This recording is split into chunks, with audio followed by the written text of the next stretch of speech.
Hola gente random, hoy vamos a recorrer el instituto psiquiátrico más grande del país.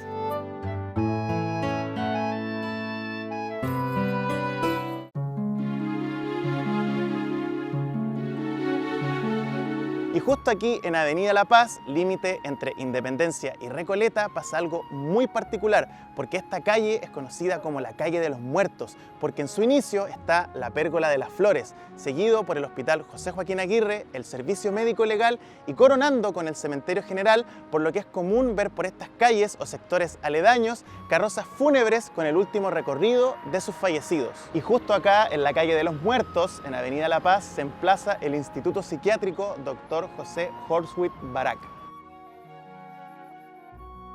Nos remontamos a los inicios de la República, donde pensar en salud mental era algo casi imposible.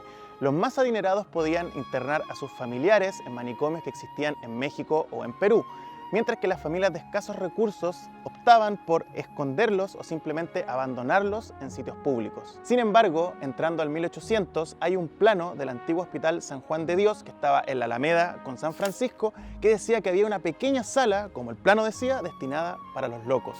Y así es como llegamos a agosto de 1852, cuando se funda en el barrio Yungay la Casa de Orates, que poco duró porque por mandato del presidente Manuel Montt se compra acá en este sector esta quinta en La Chimba para fundar el nuevo manicomio que sería inaugurado en septiembre de 1858.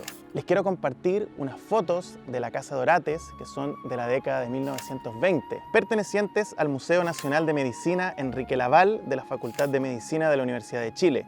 Imágenes que delatan una época donde muchas veces podemos confundir a los pacientes con trabajadores, porque de alguna forma este psiquiátrico era organizado como una fábrica siguiendo la ergoterapia, que consistía en trabajos y labores manuales como ayuda para la sanación. A día de hoy, el Instituto Psiquiátrico Dr. Horwitz atiende alrededor de 400 pacientes junto con 800 funcionarios y es el centro de salud mental más grande e importante del país. Muchos de ustedes me van a preguntar, oye Benja, ¿y el túnel que descubrieron ahí que estaba en el Instituto Psiquiátrico y que cruzaba Avenida La Paz? Para no dejarlos con las ganas, les dejo un video completo de ese túnel acá en la esquina para que lo vayan a ver. Y de hecho acá estaría la entrada o salida de ese túnel. Ya lo fui a ver, así que se los dejo ahí arriba y también en la descripción. Como ustedes saben, hemos visitado lugares abandonados, pero el caso de hoy es diferente porque vamos a conocer un lugar que está en pleno funcionamiento, que tiene un monumento histórico en su interior, que si bien no está abandonado, se usa muy seguido.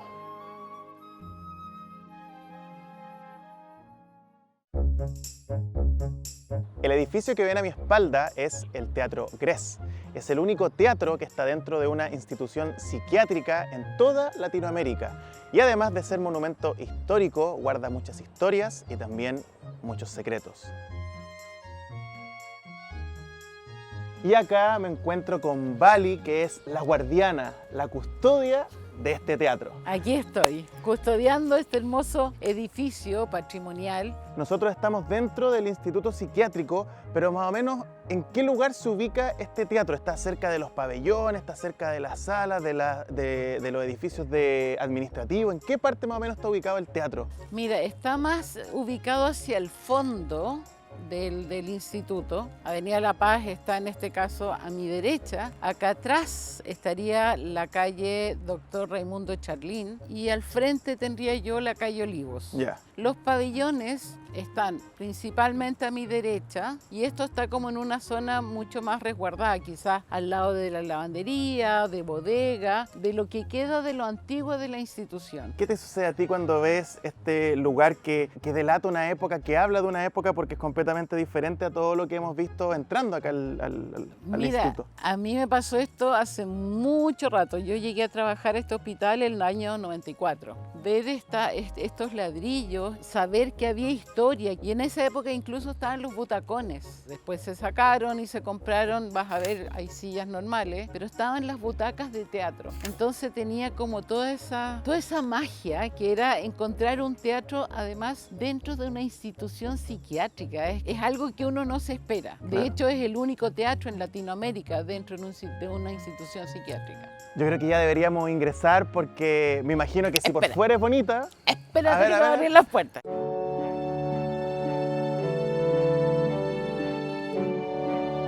Una de las cosas que salta a la vista al ingresar a este teatro es la cantidad de pinturas que hay en todas las paredes, sobre todo las que son más grandes, que están en los muros de atrás, que son conocidos como frescos, que son pintados directo al muro.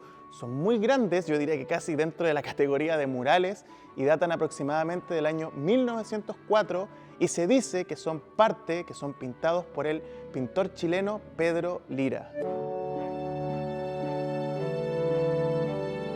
Muy bonito, muy grande, lo imaginaba más pequeño, pero por la entrada quizás, pero es muy grande. ¿Cuántas personas más o menos puede albergar en su... Hemos tenido hasta 200 personas acá sentadas. Ahora, por el número de sillas, albergamos generalmente hasta 180, 170. Una de las cosas que siempre me llama la atención es saber en qué año se construyó este teatro. Este teatro fue construido en el 1897. La construcción de esta sala, que se convirtió en teatro, fue donada por Manuel Silvestre Igres, el gran benefactor, con varias otras salas dentro de la institución.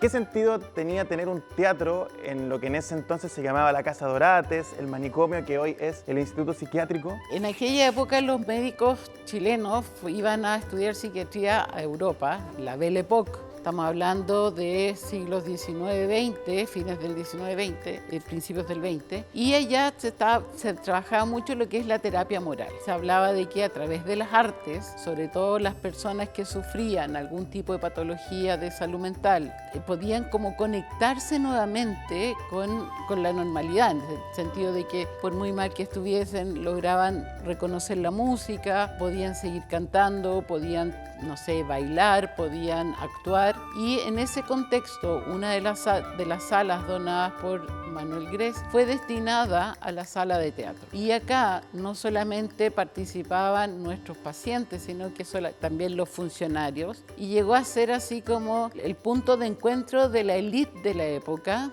donde los domingos venían a ver obras, no solamente de los pacientes que albergaba el instituto, el hospital en aquella época, sino que además de otras personas, es decir, de compañías de baile que se presentaban acá, tanto para la gente que venía a verlos como para los pacientes. Entonces había mucho movimiento en esta sala de teatro. Con el tiempo eso fue decayendo porque como que a nadie le interesaba venir, y empezó también Hollywood a jugarnos en contra, a hablar de que los locos eran agresivos. Entonces empezamos con esta cosa del estigma. Actualmente estamos tratando nuevamente de revivir esto, de recibir gente que le dé vida a este teatro nuevamente, que la energía vuelva a circular. Eso quiere decir que a día de hoy el teatro se usa, quizás no para el fin de teatro o quizás para otras cosas, pero tiene un uso. Se volvió a esa Belle Époque que tuvo en su época dorada. Así como tanto como la Belle Époque, no, pero sí hemos tenido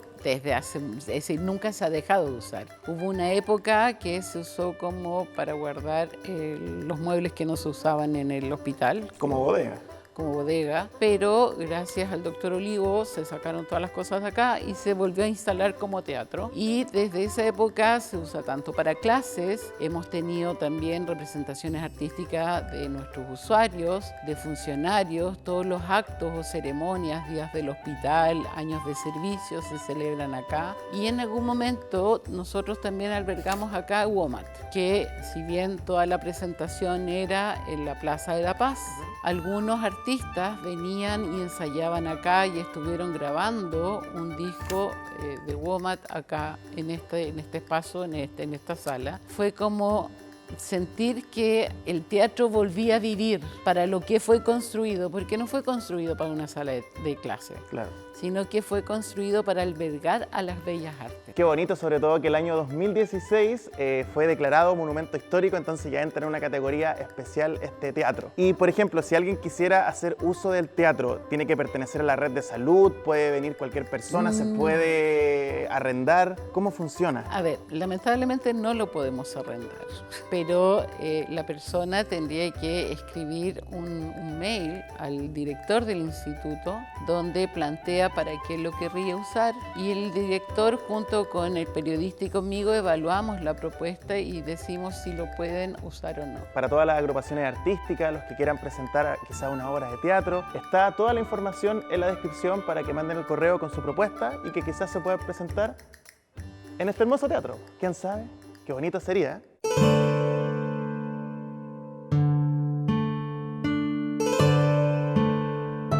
Los retratos de los artistas clásicos que están en las paredes de este teatro son realmente impactantes. Está Goethe, está Molière, Shakespeare, Homero, Dante, Virgilio, Lope de Vega y también Calderón de la Barca. Otra cosa interesante es todo lo que está en las paredes y están los años de inauguración de la institución también. Aquí está un poco la historia de la Casa de Orates, fundada en el 1852 y fue inaugurada en 1858. Y si tú te vas hacia el otro muro, al frente, vas a ver cuándo fue inaugurada la sala de teatro y cuándo fue decorada. De alguna manera, este mismo teatro cuenta la historia. Justo acá hay uno de los mitos, leyendas de este teatro que habla sobre las pinturas, los murales que hay acá, que dice la historia que fueron pintados por Pedro Lira. ¿Qué hay de cierto de esa leyenda, de ese mito? Se supone que como Pedro Lira era muy amigo del hijo mayor de Manuel Grés, que era un crítico, él le habría dado como contribución pintar en la sala de teatro. Se cree que él trajo a sus discípulos, que son los que pintaron aquí a los grandes dramaturgos y a las musas. Por los trazos que hay en estos paisajes, se cree que él intervino en algo, como que dejó su huella pictórica en estos trazos. Ahora, de que Pedro Lira estuvo en este hospital, estuvo porque en la capilla que había, él había creado el altar mayor, que era Jesús sanando a los enfermos. Y eso sí lo pintó él y está firmado por él. Acá lamentablemente no hay ningún pie de firma. Y sobre todo porque se nota que él era un gran paisajista también, y se entiende que si hay paisaje y que a lo mejor esta persona era amigo de Pedro Lira y Pedro Lira estuvo acá, entonces puede ser que en algún momento se hayan conectado. Es que claro, porque si más encima se dice que trajo a sus discípulos, no creo que le haya dicho ya chiquillos pinten, yo me voy, sino que yo creo que él también tiene que haber estado acá diciendo o ayudando o dando consejos. Y para un pintor no sé si es muy fácil resistirse a tomar un pincel y meter mano así como, ay, me gusta creer eso. Este teatro es tan maravilloso que no puedo creer que no haya estado Pedro Lira aquí interviniendo. Por lo menos yo he visto cuadros de Pedro Lira que son chiquititos en el Banco Central y otros más, pero este es gigante, aparte está pintado directo en el muro, entonces tiene algo especial. No es que haya sido una obra que está firmada y lo movieron de allá para acá, sino que este no se puede sacar de acá. El que movieron de allá para acá fue el Jesús sanando a los enfermos. Ahora dejamos atrás el Teatro Grés para conocer la lavandería, que también es parte del monumento histórico y que su estructura es parte de la Casa de Orates original, construida en 1858. Una de las teorías que se baraja acá en la lavandería, que fue construida aproximadamente en la década del 60, es que haya servido como recibidor del Teatro Grés que está allá, porque justo en esta parte se ve que está tapiada una puerta justo en este sector. Probablemente hayan estado acá los artistas, los invitados, previo a pasar al teatro. Acá estamos en la lavandería. Esto se usó hasta, me parece que el 2020. Actualmente no está en uso, estamos comprando servicios externos. Estos eran las secadoras, donde se metía toda la ropa de nuestros usuarios, la sábana. Y si tú te fijas, aquí dice que esta máquina fue construida en 1968 en Suecia por la marca Calor. Ninguno de esto existe, entonces una vez que se deterioraron las máquinas ya no teníamos de dónde conseguir repuestos. Y si bien nuestros maestros de mantención trataron de hacer lo posible, definitivamente ya no se pudo hacer más. Esta era la planchadora que yo creo que todos deberíamos tener una en la casa. Gigante, para planchar todo de una. Claro, así como esos rodillos giraban con calor.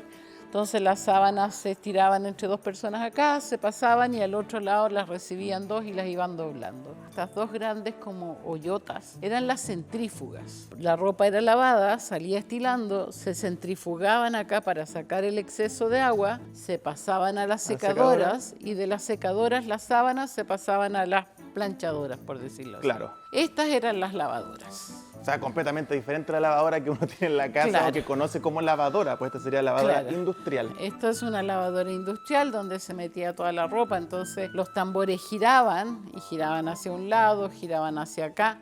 Estas puertas se cerraban y golpeaban la ropa de manera que se fuera lavando y de aquí se retiraban como en unos carritos, se llevaban a las centrífugas y ahí se les sacaba todo el exceso de agua y ya era mucho más fácil llevarlas a las secadoras. Hay algo que también es parte del patrimonio que siempre lo nombro, también en el metro lo vimos, que es el patrimonio industrial. Por ejemplo, en los cines estaban los proyectores antiguos traídos, no sé, de Alemania. Está también en el metro una máquina que se ocupa como backup de cuando se corta la luz. Tienen una máquina antigua del año 70 cuando empezó a funcionar el metro, que también es parte del patrimonio industrial.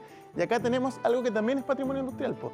Una lavandería completamente de la década del 30, 40, 50, por esa época. Toda esta maquinaria es parte de la historia de nuestra institución, de todo lo que se ha vivido, que antiguamente en estas instituciones se hacía de todo. Teníamos una fábrica de escoba, había una parte donde hacían los colchones. Todas las cosas eran generadas desde los mismos hospitales, o por lo menos desde el mismo hospital psiquiátrico, donde muchas de esas tareas también eran desempeñadas por los pacientes. Todas estas maquinarias son parte de la historia de nuestra institución. Gente random, espero hayan disfrutado este video. Yo me despido y les dejo un video acá y otro acá para que sigan viendo. Nos vemos, que estén bien. Chao, chao.